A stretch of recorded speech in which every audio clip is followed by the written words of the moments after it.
Where'd you go to high school? Hilliard Darby High School in Columbus, Ohio. Oh, okay. Yeah, I'm sure you've heard of it. Go Yeah, Panthers. no, but Columbus is like, isn't that where Ohio State is? The Ohio State. Thank you. So are you a Ohio State fan? Or are you like Oh, Michigan or? stop, stop. Yeah, I'm going through a tunnel. I'm losing you. Yeah, yeah, yeah, Uh, yeah.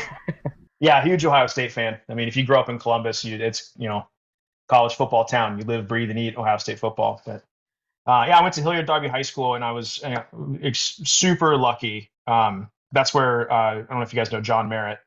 Yeah, He yeah. was Absolutely. band director there. He was my high school band director. You're talking about cadets. I mean, there you go. Yeah. Yeah, so yeah, I was so spoiled. I had him as my band director. He taught me everything I know about getting in drum lines and how to do the whole thing.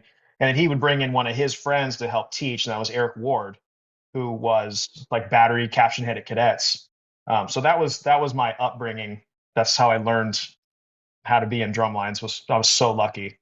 What was your first? Can you remember that moment of like we because we love this moment Yeah. of not knowing anything about it, and then all of a sudden somebody shows you, or you go to a show or something like that. Like this is drum corps, you know? I remember the exact moment. Um, the Columbus, Ohio Drum Corps show used to be at a minor league baseball field. It's called Cooper Stadium, and we went to a show in 1997. This was I was in eighth grade at the time, and I was getting ready to go into high school, and my mom wanted me to stop playing sports. She wanted to get me in marching band, so she took me to a drum corps show, and she was going to show me what marching band was all about. And It was she involved? Was she involved in the activity Yeah. at all? Or Did she yeah. have not toys? drum corps. She was a clarinet player, really good clarinet player, but drum corps was not her thing. But somebody had told her about it or something, so she's like, "I'm going to take you to this drum corps show." And it was her attempt to get me to stop playing sports. And the first drum corps that I saw was the Bandettes, and so I think there was like 8 people on the field. And so I was like, "Okay, mom, this is." The second drum corps I saw was the General Butler Vagabonds, and I was like getting closer. All right, and then the headliner at that show was Blue Devils. So BD 97, Nights in That was a good line. Tunisia. The So good I'm line. That watching. was I'm like, like one of their like more great lines. You know. Mm-hmm. Yeah. oh, it was. Well, I didn't know. I didn't know what the hell I was talking about or what I was listening to. But they do that whole intro of the show, and they're facing back fields, and then they turn around and they hit the Nights in Tunisia hit, and it was like the loudest thing that I've ever heard in my life. And like that was the like specific moment I was like, I could I could maybe do marching band. But I remember that horn line turned around. They're in that like that diamond, and I was like, oh man, that hit me. Man, that's awesome. What an intro. And can you remember what you thought? Because I remember specifically having this very naive, skewed version of like, how do they do that? And I'm gonna do that kind of thing. Obviously, my perspective is way different now. Your perspective is way different now. But can you remember that sort of joyful naiveness? Of like, um, I want to do that. How do I do that? How do they do that? Yeah, that's why. Like again, I was my private instructor when I was growing up was a guy named Jim Galt. Um, he taught me from fourth grade through high school, and he was the arranger and caption head at Limited Edition. Oh yeah, Yeah, sure, yeah. sure. Yeah. So I kind of knew a little bit about drum corps. So he had shown me some videos, and so I kind of knew what it was. But seeing it in person, I mean, like again, when that horn line turned around, they hit that big hit. I mean, I remember just like sitting back in my seat. Um, and then it was like for me, it was like I got to figure out how to do that.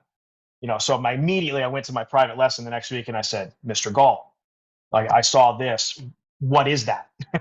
And then he kind of walked me through I'd seen videos, but I didn't know anything about it. I didn't know that it was mostly college kids. I didn't know there was an age limit, anything like that. So that's when I started learning about what drum corps was. And then when I saw them, I didn't know they're from California. Like when they said they're from Concord, California, I was like, oh, that's far away. I didn't think like, oh, they get on buses and tour. And then after the show that night, they got back on the buses and went somewhere else. Right? They're like, oh, you guys are just staying in hotels or something, right? So it sparked a lot of questions But luckily I had great people around me that could help me answer. Yeah. How old were you in 97? Boy, I would have been 13 or 14. Wow. That's So great. so was this before you went into high school or like? Yeah, this was it was the summer before my 8th grade year. Because my mom knew the next year I was going to have to choose. I was going to keep playing football or sports, or I was going to join marching band.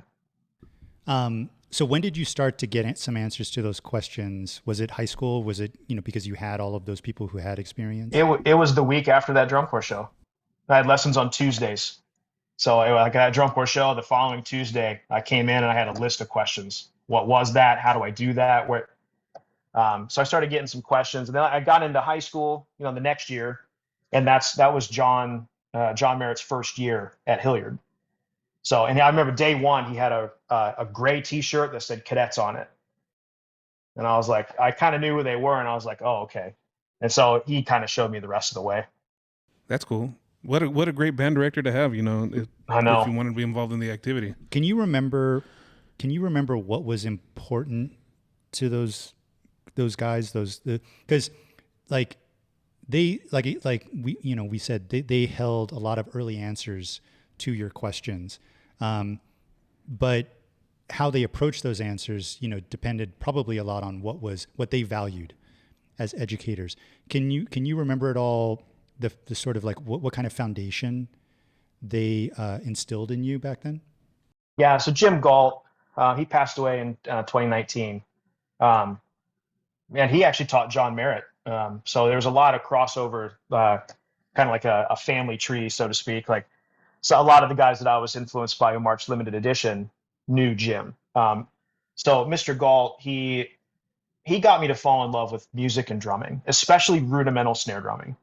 That was kind of his thing, and then that was something that I really enjoyed. That and drum set. Drum set was my first love. So he got me to really fall in love with music and really enjoy it. And so I got really good at the rudimental drumming scene, for my age. When I got into high school, John kind of took that obsession that I had and really kicked it into overdrive. He started to show me what drum lines were about. And, playing a lot of sports, there was a lot about the physical nature of it and the hard work that I really kind of fell in love with. So as soon as I got into drumline, my freshman year, I just fell in love with it right away. My sophomore year, I auditioned for an independent world group called Trinity that was based out of Columbus, and I made it when I was 15. Didn't know my ass from a hole in the ground. Had no idea what I was doing. But I made the snare line. That's where I met a lot of. There was a couple guys that were in that drum line that marched Cadets, and that was when my obsession with the Cadets. How I looked at those guys like they were robots. I mean, there was a bass drummer, especially. I can't remember his name, but I remember we called him Deacon. I think his name was John Deacon, maybe. He was the scariest human being I've ever met in my life. He marched Cadets like 96 through 99 on bass drum, and like he never made. The way I looked at him, I'm sure he did. Now that my perspective has changed, but he never made mistakes in my eyes. 15-year-old me, he never made a mistake. He hit every dot, always got the instructions, never got tired. Just a machine. Yeah, and I just looked at these guys like they were superhumans. Yeah, that sounds like Cadets. That sounds like Cadets. Yeah. Yeah, so I mean, I looked up to those guys, and I'm sure I've just bugged the absolute hell out of them, asking questions. How do you play that? Hey, what was this like? I mean, I'm sure I was annoying. What was it like having to audition that young? And how did you decide to even go audition for that group? Well, they rehearsed at my high school, and John was the director. So it was an easy. I mean, I just went to school on Saturday, and there they were. Fit. Yeah, and auditioning that young. This is kind of why I encourage a lot of people to audition at younger ages. Is I didn't know any better. Like I went in there like I know how to play. Like I kind of had this like no fear in like a naive way. So like it was probably the most comfortable audition I ever went to because I didn't know anything.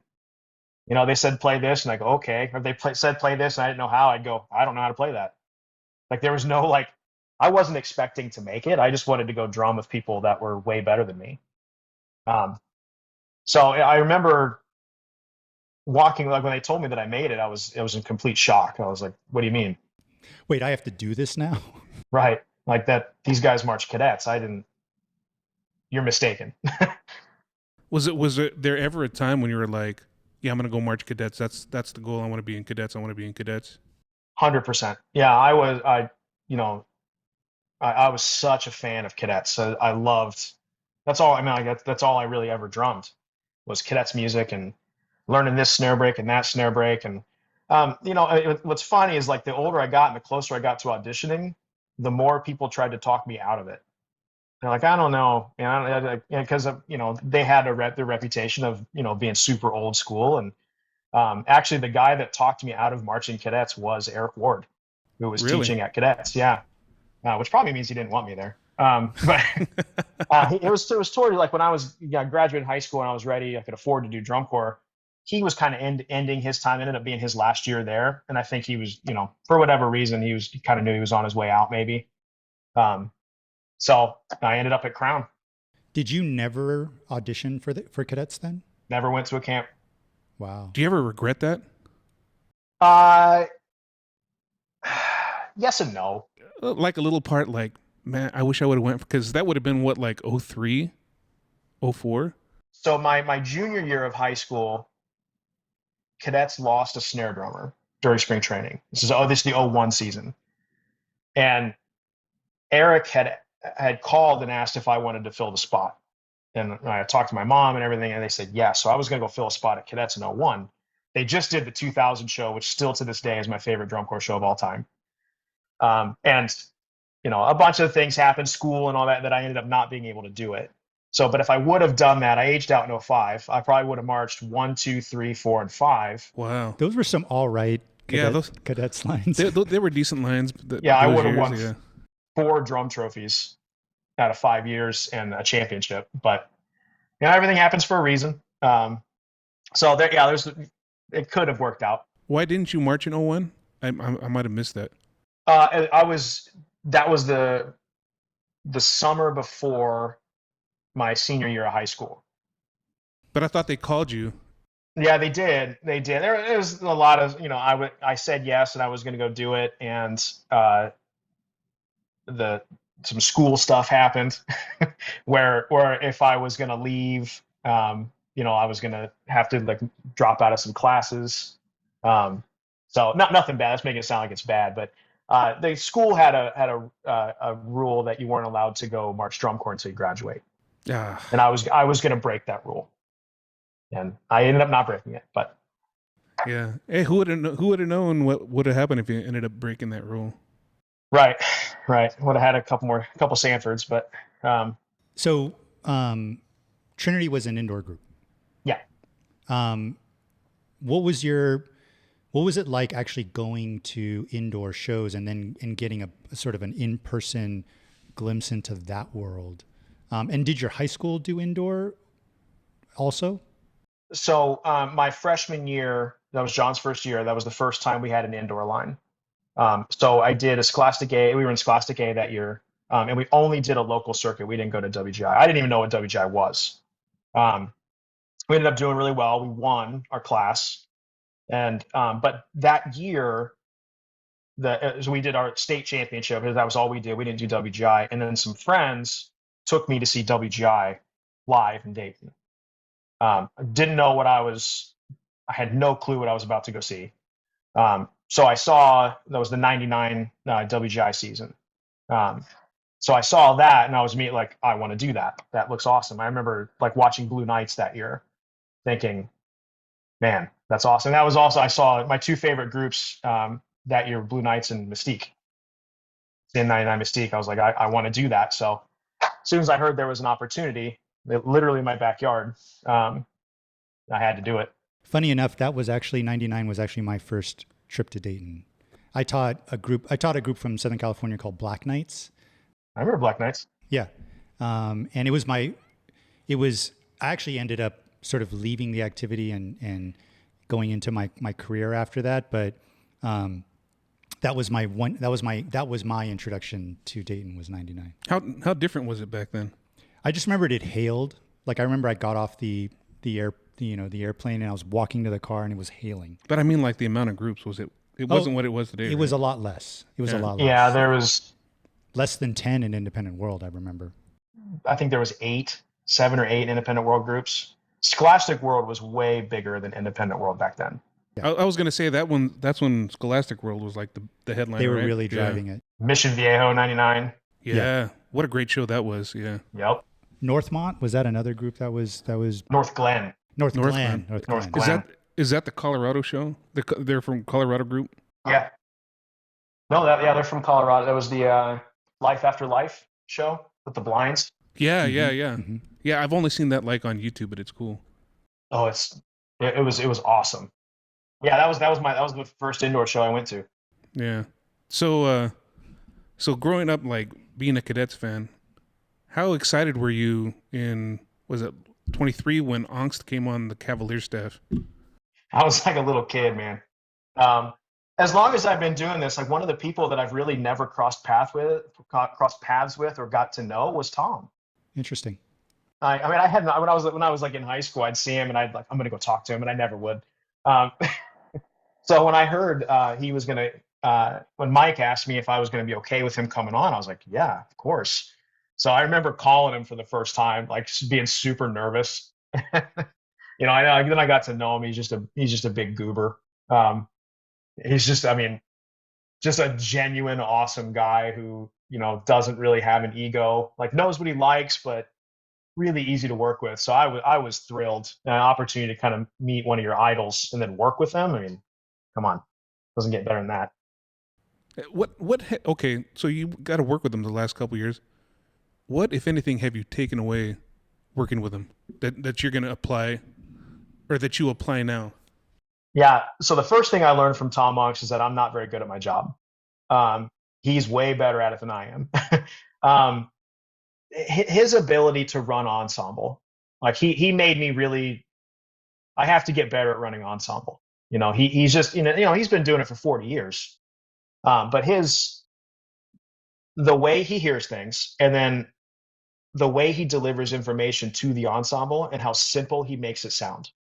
That was something I really just took away. Like he says so much by saying so little. And that was something that I really took away. But the longer you do it, the more, you listen to one rep of anything, and if you're good at what you do, you walk away with 25 things you could say. Tom can immediately go to the one most important thing out of those 25 and fix it. Where I would have to like siphon through the thoughts still. So yeah, he made me feel pretty inadequate at what I was doing. But he's just one of the greatest. And so it's tough to, if you're trying to be at his level, good luck. Yeah. Well, you can't replace experience. Right. Yeah. Is he still going to be involved? I don't know if you can answer this or not. Is he still going to be involved with the Cavaliers at all, or? Yes. Yeah. Tom is going to be around. He's going to do more time with us than he's done in the past. Cool. Tom loves the Cavaliers, believe it or not. I've always been an Enst fan. If you've listened to any of the podcasts, we had him on early on, and I was like you said, just excited because. Yeah. Enthusiastic is absolutely the right word. Yeah. Like he loves to talk. He loves to talk about it. Yeah. So, I think that's sort of it's interesting because it triggers something in my mind where I feel like that's something that's underappreciated. You had mentioned one of the first things you learned as far as like a foundation was to love what you were doing, like musically. And Tom obviously has a real passion for it. Something that, and I think I posted this on Instagram once, we had that one conversation with Mike Jackson under a rainy tent at SCPA. Oh yeah. Yeah. And Mike was just nerding out about old beats because Rob was asking him about some like VK stuff that he had written in the 90s. The unknown Mike Jackson era, yeah. Yeah, but what was amazing, and I think what a lot of people don't get exposed to is that it just comes from a place of enthusiasm for it.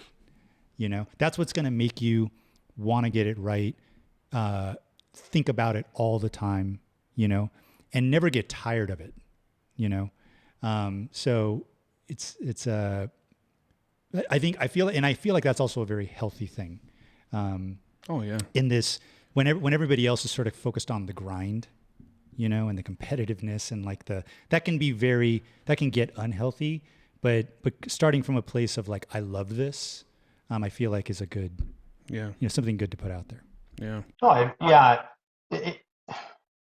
It's a tough balance to have, you know, like if you're gonna get involved in this world and you're gonna do it really well, your priorities have better be right. While you're doing it, have better be right. And step one, it's got to be about the member experience first. You know, you have to love the thing you have to care the most about is the experience that the members are having and making sure that they love what they're doing. Give them a show that they love to perform. Uh, Give them experiences that they love. You know, show them that this can be fun and worth it. Teach them that working hard is fun. You know, and then past that, like the next thing for me is always the team that I teach with. You know, like that's because if you don't have those things at the top of your list, you're going to get real freaked out about, you know, your score dropping a tenth. You're going to get really upset that, you know, they don't have strawberry jelly in the lunch line today. You know, like if your priorities are backwards, you're going to get upset about those things. Because, you know, insider secret, drum corps doesn't always go your way. You know, sometimes it does, but most of the time it doesn't. And if you're doing it for the wrong reasons, you know, then you're in trouble. And I actually got this from Tom. He said something once that stuck with me. He says, "You live by the score, you die by the score." You know, it's so if you get just obsessed about one thing and that's the thing that you care about, then when that thing doesn't go your way, you will fall apart. You know, but if it's about the member experience, it's about the people you're teaching with, it's about doing things the right way, then the score it'll happen, you know, but eventually it'll go your way. Can we talk just very briefly, since you just brought it up? It's one thing for the staff to want that great experience for the members and to make sure that the members have a good perspective on what they're trying to achieve, right? It's one thing for the staff to want that and to try to express that and instill that. It's another thing for the members to receive that and process that. And a lot of times, you know, when you get a member, especially at the independent level and at the drum corps level, they've like, who knows where they came from and what foundation that they were given, and also what set of priorities got them to where they were once they got handed off to you. Can you think of instances where there were barriers to trying to get members to understand that, you know? Yeah. I mean, you hit a barrier every day. I mean, there's something you hit every day. So a big, you know, I'll speak on for Cavaliers. So at Cavaliers, something that we really try to push, and we put a lot of energy and investment into, is developing better human beings. So an example of that was we started this program this year. We called it Real Life Mondays, which was we took 2 hours every Monday at spring training, and we flew somebody in, or somebody would travel in that had drum corps experience and could connect to the members, but was very successful, has been very successful outside of drum corps. And we wanted to teach them. The main goal was that we wanted to instill and teach them about the life lessons you learn at drum corps, when used the right way, will change your life. It'll make you a better person. It'll make you a better employee, a better boss, a better parent, spouse, you name it, just a better contributing member to society. Those lessons then we try to hit on every day on tour, you know, because something doesn't go right every single day, you know, and the scores are the last thing, you know. It's you're tired, your ankle hurts, you're faced with these challenges all day, and we're trying to give them the values that they can convince themselves that they can push through those things, right? So then we get on the road and you get a score that you don't like. That just becomes a continuation of the lessons, like all the things that we've talked about all season. So we try to just use those, like when we hit those sorts of walls, throughout the competitive season, we try to let it just be a continuation of handling those situations the right way. Like in life, you're going to get bad news. In the drum corps, 20 years after you've aged out, getting a bad drum score is really not a big deal, unless you're doing it as a profession, like it's your job. And in the perspective of life, it's pretty small. But if you've trained yourselves to handle that information and just move on and recover, then you're going to be successful in whatever it is in your life. So when we didn't get good news, like this summer, we had a lot of days where we didn't get the news that we wanted, especially compared to the 2023 scores. The conversation quickly became, did we do everything in our power to stop that from happening? Was it our best show? Did we do everything we could? And normally when you ask those questions, the answers are no. Nah, it wasn't our best, or we could have done this. Okay, then let's improve on that tomorrow. Let's take another swing at it the next show. So we try to we acknowledge it, but we try to be good people. I know that sounds silly, but just handle it like the best quality person you can be. And when you do that, it becomes not as big of a deal. You talk about this last year. Out of all years of teaching, is it safe to say that maybe this last year was one of the more challenging years for you as an instructor? The 2024 season was the hardest summer that I've ever gone through. Yeah, without a doubt. At the end, though, looking back at it, do you feel like, okay, I made it through, and now after all the challenges of this past season, I can handle whatever comes at me? I know it sounds crazy. It might sound like a psychopath, but I am very thankful that I went through this past summer, because those moments in life and those experiences, like those are the ones that you learn the most from. Like I learned a lot of how, like, the biggest takeaway was I don't want to feel like this ever again. And for the members, I don't want them to feel like that ever again. I made sure, as silly as it is, like when retreat happened and then they clear the field and Blue Coats got to perform, and I made sure to like kind of stand on the turf a little longer and just like really take in the situation, because I want that to be a moment in my life where I say, I'm never going to feel like this again. And it's not a score thing. It was just the trials and tribulations and the struggles of the summer. I want to get the most out of those. If you have to go through those things, you want to come out the other side a better version of yourself. So you have to kind of sit in it for a second and like take it in. Like, this is not fun.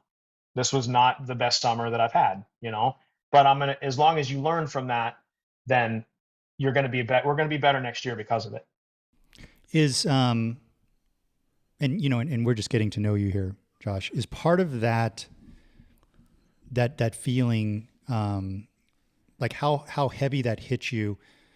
Does part of that have to do with feeling responsible for others, feeling responsible for your staff, feeling responsible for the performers and their experience?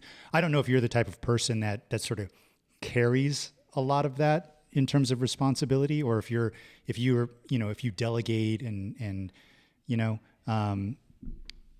but just in your role, you do have, you can sort of naturally feel that sense of responsibility to everybody else. Yeah. And my job is to give my members the best experience that I can. Give them a sense of, like, when the summer is finished, they feel a sense of reward and accomplishment. And it's the same for the staff. My other job is that I got to make the staff feel the same way. And there's a lot of things that happened this summer that I didn't really feel like I delivered on that as much as I should have, or that as much as I could have, I guess, maybe a better way of saying it. So yeah, I take a lot of that I put a lot of that stress on me, that I want the next iteration of the Cavaliers to feel differently. I want them to feel that sense of accomplishment, and I want them to get better. And I want to do the same for the staff. I want the staff to feel like they're set up better. Yeah, I take a lot of responsibility of that. I don't think any of it's my fault. But it was I was the boots on the ground. It was my job I had to handle the deliverables, to the group every day. Yeah. Was it hard not letting stuff outside of your control become a distraction this last year? I know we can't really get into specifics too much, but I know. Yeah, it was a distracting summer. There was a lot of what makes drum corps hard is that, there's the top down. If people up here screw up, the people that pay the price are down here. And that's the members, the most importantly. So when things don't go perfect and there's communication problems or missing deadlines and all sorts of stuff, the people that pay the price are the members. And that's not right. So that part was, it was distracting having to handle things outside of the day to day. All I want to do is go teach the guys. That's all I want to do. I want to go get in the sun. I want to run around on some grass field somewhere, and we just get better at what we do. And when you're on the phone constantly and you're dealing with outside stuff, it makes that really, really tough. And the worst part about that, you place blame wherever you want and whatever. The worst part about that is that the people that pay the price are the members. And it was really, really hard trying to keep that away from them as best as I could. And it was a failure almost every day. I was just trying to manage when in the day I failed, but trying to get just through some of the days was tough. Well, something I will say though, Josh, is you have a really good staff. Oh, the best. Just in terms of like maturity level, experience level, we've seen in person how your staff operates, both at X and at Cavaliers, and there's a lot of crossover there. Yeah, just great people. Yeah. So I imagine, I'm hopeful that you felt supported, right, by all of that. I've got the best team in the business, and I would go to war with any one of those people any day. People always ask me like, how do you guys do it at Rhythm X? How do you do it at after 23? How do you guys do it at Cavaliers? It's the team. I can't do it by myself. Mm-hmm. There's no way. I can't do it without Russell Warden. I can't do it without Lane Summerlin. And I'm not going to name names because I'll feel the need to name everybody. But they're all. They're just the best. There's such a good. They're all incredible teachers. They're very dedicated, professional, and they're just good people. Like they're people that you want to hang out with. If we all stopped teaching, and I had a barbecue in 15 years, they'd be the first 20 some names that I would call. They're just good people. And so we faced a lot of challenges this summer, and they all business, keep your head down and just work hard. And, I'm very, very, very thankful for all of them. Yeah. Membership wise, did you have a lot of age outs this year or did a lot of members express the want to come back for next year? We're getting into the weeds of that right now, but I think that we're going to get almost all of them, if not all of them, back. Cool. That's great to hear. Yeah, I think being a Cavalier means something, and it's a cultural thing that's pretty powerful in a lot of ways. And I know there's a lot of outside opinions on that, but just seeing it in person, it means something. And so I think that they understand. I think we've done a good job of teaching them the kind of the ups and downs of life, how that's going to happen. And just because we were in a down, that's not a reason to give up on things, I think my favorite stat of my time at Cavaliers, and I think this is still accurate, but we've never lost a member to another drum corps. We've had people that decided not to march, but I don't think we've lost anybody to another drum corps in my time there. That's something we're really proud of because that tells you we're doing something right, like they're feeling a sense of reward. They like being here. They like the way we treat them and what we're about. You've created a home for them, which is, I think it's important. I think it's another thing that people don't talk about enough in a world where, especially like Rob and I both marched a group called VK back in the 1900s. Back in the 1900s, yeah. The base mount suicide kick. Yeah. yeah. With Gary Juarez, is that right? Gary. Wow, man, that's pretty good. Yeah. Actually, the first year for that was 94. We did that, the bass drum suicide. Yeah. But it was, marching that group was basically like, are you going to stay here or are you going to leave? Like that was the question that everybody faced. And I think this particular season, something that I noticed just from knowing members at various places is that more important to this current generation of performers or maybe it's just my imagination or just the people that I've talked to, but it feels like finding a home is really important to them. Finding a place where they can get invested and build something is really important to them. Why that is, I don't know, but I do think that is something that is out there and pervasive in it, and I think it's a good thing. Yeah, finding a home is, I mean, that's big. And it's so easy right now. I mean, you can go to Dallas, Texas on the third weekend of January. You can audition for 6 drum corps. So it's very easy to go chase that like instant gratification. That the grass is always greener feeling.